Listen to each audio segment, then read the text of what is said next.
Boa noite, querida Gileade, boa noite, Gileaditas, boa noite, irmãos e irmãs. Eu quero desejar que a bênção de Deus esteja sobre a vida de todos vocês, que a graça bendita de Deus continue crescendo na vida de cada um de vocês. Nós, infelizmente, tivemos que tomar uma decisão de não mais termos o nosso culto presencial por conta do avanço acelerado, de novos casos de Covid, inclusive muitas pessoas da nossa igreja, e por prudência, achamos melhor, tomando a decisão de não abrirmos nesse mês de janeiro até que cesse esse avançar, e em nome de Jesus, nós devemos ficar livres de uma vez por todas, e em fevereiro possamos nos reunir, estar em comunhão, conforme é praxe de nossa igreja. A gente quer pedir a oração para alguns irmãos que nós sabemos que estão doentes, que estão com a Covid, que é o caso da irmã Lucinete, do pastor Renato, sua esposa, sua irmã também Rosane, sua esposa Simone. Também quem está com Covid é o Edson. Hoje eu tive a notícia que minha tia também está com Covid, o meu sobrinho também está de Covid, algumas pessoas da minha família não fizeram o teste, mas não estão muito bem também, e infelizmente algumas pessoas na igreja também não estão muito bem. Então quero assim pedir oração por essas pessoas, pedir oração também pela irmã Selma, que se encontra ainda internada, que Deus possa abençoá-la e prontamente tirá-la do hospital, mas com saúde, gozando da mais perfeita saúde, e graças a Deus ela está evoluindo bem. Essa semana eu pude falar com ela, está evoluindo muito bem. Então estamos orando pela Selminha também, estamos orando também pela mãe do nosso irmão Berg, que também se encontra internada, que Deus possa estar abençoando e cuidando dela lá. E Berg também deu testemunhos tremendos de que a sua mãe está sendo bem cuidada, e pela graça de Deus ela há de sair de lá. E Berg também tem evangelizado, tem falado da palavra de Deus para ela. Isso para nós tem sido tremendo. Amém? Então que nesta noite, que seria o nosso culto de oração, culto de oração e estudo da palavra, nós queremos deixar uma mensagem, pretendo ser breve. Nós estamos fazendo um estudo sobre os estágios para frutificarmos na obra do Senhor. E semana passada nós falamos sobre a primeiro estágio, a primeira fase do estágio. Nós estamos estudando na parábola do semeador, que a gente escolheu Lucas 8, que vai do 4 ao 8, nós lemos do 4 ao 8, e a explicação da parábola, que está do 12 ao 15.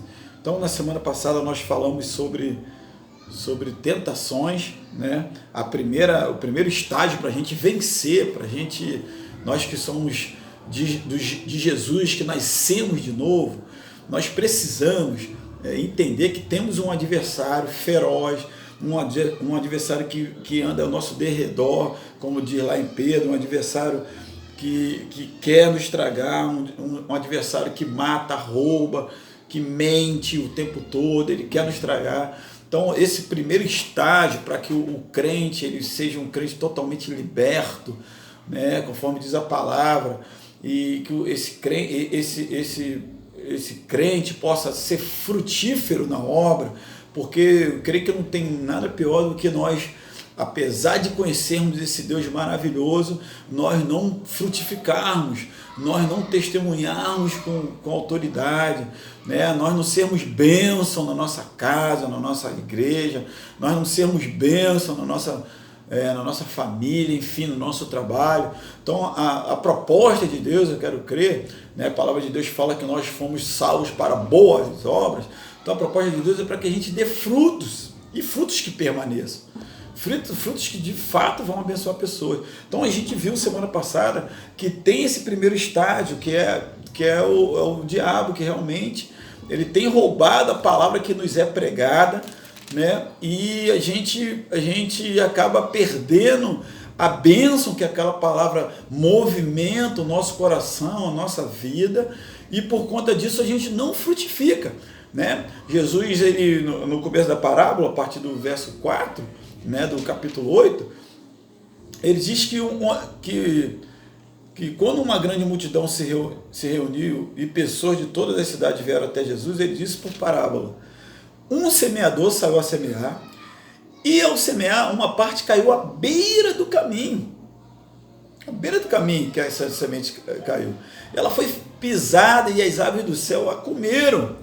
E ele vai explicar isso lá no verso 12. O que significa isso? Ele fala assim: os que estão à beira do caminho são os que a ouviram, depois vem quem? O diabo, e tira-lhes a palavra do coração, para não acontecer que crendo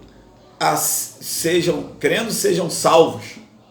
Ou seja, o adversário, ele tem esse poder de tirar, de retirar ou de atrapalhar aquilo que foi semeado no nosso coração, a palavra que foi semeada no coração. A palavra de Deus, que é viva e eficaz, mais cortante que espada de dois gumes, quando ela é pregada, né, a gente tem um adversário espiritual que ela tira, que ele tira essa palavra de dentro do nosso coração. E nós detidamente conversamos sobre isso na semana passada, no culto de quinta-feira passada, que foi presencial, e nós vimos que o diabo, ele anda ao nosso derredor, né? E nós vimos também, 1 João 3,8, que Jesus, ele se manifestou para destruir a obra de Satanás. Então nós temos que estar cada vez mais ligados em Cristo, para não permitir, né, que a semente ela saia do nosso coração, ou saia do coração daquelas pessoas que nós estamos evangelizando, para que essa pessoa venha frutificar, para que nós venhamos frutificar. Então, Jesus fala que a primeira parte ela cai na beira do caminho. Nós, então, já falamos bastante sobre isso na semana passada. E essa semana, né, nós estamos no segundo estágio. Se o primeiro estágio a gente tinha que vencer o diabo e as tentações, no segundo estágio nós temos que vencer a provação, coisas ruins que acontecem na nossa vida a partir do momento que a gente ouve a palavra. Diz assim, no verso 6 do capítulo 8, ele diz assim: outra parte caiu sobre a pedra, e tendo crescido, secou por falta de umidade. Caiu na pedra. A semente, Jesus fala, a semente, o semeador estava vindo semeando e caiu uma parte no meio do caminho, a semente não vingou. A outra parte caiu sobre uma pedra. E porque, conforme nós lemos, não tinha umidade, também ela não vingou, ou seja, essa semente seca. E Jesus, quando vai explicar para os seus discípulos lá no verso 13, ele fala o seguinte: os que estão sobre a pedra são os que, ouvindo a palavra, a recebem com alegria, mas estes não têm raiz, creem apenas por algum tempo, e na hora da provação se desviam. Então, meu irmão, minha irmã, esse é um alerta que Deus está nos dando, porque nós estamos vendo que essa parte que cai sobre a pedra, né, e Jesus vai explicar que são as provações que surgem nas nossas vidas a partir do momento que a gente aceita Jesus com alegria. A gente tem visto isso, né, ao longo da nossa vida cristã. Pessoas que estavam no nosso meio eram pessoas alegres, pessoas que frutificavam, inclusive, faziam a obra do Senhor, mas por conta das provações que foram acontecendo nas suas vidas, quem sabe provações essas que vieram para amadurecer a fé dessa pessoa, para edificar a fé dessa pessoa, mas a pessoa não entendeu, e ela tinha aquela alegria, mas só que ela viu que a vida dela estava acontecendo muitas coisas ruins, ela não suportou. E porque ela não suportou, ela abandonou a fé. Então, uma pessoa que recebe Jesus, Quem sabe passa pelo primeiro estágio, que é vencer o diabo, né? Aquela pessoa que amarra o diabo, né? Tem muitas pessoas que tá amarrado, fala essa linguagem e consegue amarrar o diabo, consegue vencer essa parte espiritual, mas quando chega as provações sobre a sua vida, algumas questões que chegam sobre as nossas vidas, que eu quero crer que é o que está escrito lá em João 16:33, que fala que no mundo teríamos aflições, mas Jesus fala que para nós termos bom ânimo, porque ele venceu o mundo. Então, se ele venceu e nós somos co-herdeiros dele, nós também vamos vencer. Então, essa provação, meu irmão e minha irmã, essas coisas ruins que, quem sabe, aconteceu na sua vida a partir do momento que você recebeu essa palavra, não é para te desanimar, não é para te afastar, é para você permanecer firme na obra do Senhor, para você continuar, para você amadurecer, para você crescer, meu irmão. Então aquela negativa que, quem sabe, você teve na sua vida um dia, não foi, meu irmão, minha irmã, para te destruir, não, foi para você crescer. Quantas coisas que aconteceram na minha vida, né, a minha vida cristã, ao longo desses anos que eu tenho andado com Deus, né, pela graça de Deus, eu tenho acontecido muitas coisas ruins na minha vida, principalmente lá no começo da minha caminhada com Jesus. Eu permaneci na fé e por conta disso eu cresci, eu amadureci e por conta disso eu aprendi muitas coisas. Então o propósito de Deus nas provações, irmão, é para você ser aprovado. Creia nisso. O propósito das provações, assim como uma prova, é uma prova na escola. Pensa numa prova na escola. A proposta do professor, quando dá uma prova, é para te aprovar, porque ele te ensinou a matéria e logo ele te deu uma prova para ver se você está pronto para uma etapa maior. Então Deus quer uma etapa maior na sua vida. Deus quer que você frutifique na sua obra. Então, portanto, meu irmão, não permita que essa semente que foi semeada no seu coração, ela venha morrer. Não deixa essa semente ficar sem umidade, sem ser molhada, irmão. Agora a gente está passando por um momento difícil de pandemia, um momento difícil de dúvidas, um momento difícil de confusões, de discussões. Nós não sabemos direito o que de fato é essa doença. A gente está cheio de dúvidas em relação às vacinas, a profilaxia, como tem que ser, como não tem que ser. A gente achou que a doença tinha ido embora, mas de repente volta com essa força.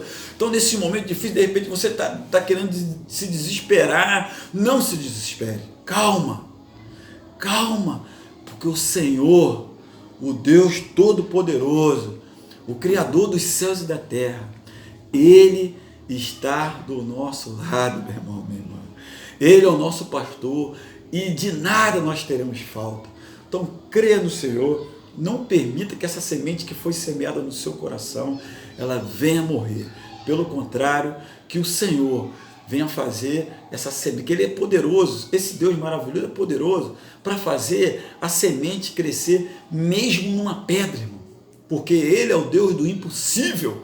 Então creia nisso, meu irmão, em nome do Senhor Jesus Cristo, que Ele vai fazer crescer a semente que Ele semeou no seu coração, mesmo nesse meio conturbado que nós temos vivido esses dias, mesmo em meio ao processo de bestialização que as pessoas estão passando. Nós temos visto esse processo terrível que as pessoas estão, embora a tecnologia tenha avançado mais, mas as pessoas têm ficado cada vez piores. Porém, o Senhor há de fazer você e eu, a Igreja Batista de Gileade, aquele que está me ouvindo nesta hora, frutificar em nome de Jesus. Então, pela graça de Deus, creia que você vai ser um servo de Deus que vai dar muitos frutos para a sua obra, em nome de Jesus. Amém? Vamos orar? Pai de amor e Deus de misericórdia, louvamos o Teu nome pela Tua palavra. Que esse irmão, essa irmã, que a Tua igreja, a Igreja Batista de Gileade, possa frutificar na Tua obra. Que nós não venhamos ficar, Senhor, perdidos, que não venhamos ficar secos, ó Deus, nesses momentos difíceis da nossa vida, esse momento difícil que a humanidade tem passado. Pelo contrário, que venhamos crescer e nos fortalecer cada dia mais. porque quem garante é o Senhor. Em nome de Jesus que nós oramos, colocamos as nossas vidas nas tuas mãos, colocamos na mão de todos aqueles que estão doentes, né, que estão com Covid nas tuas mãos, colocamos meu pai Selminha nas tuas mãos, pedimos a sua cura, pedimos a tua bênção para a nossa igreja, em nome do Senhor Jesus Cristo. Amém e amém. Amém, igreja? Deus abençoe em nome de Jesus. Tchau.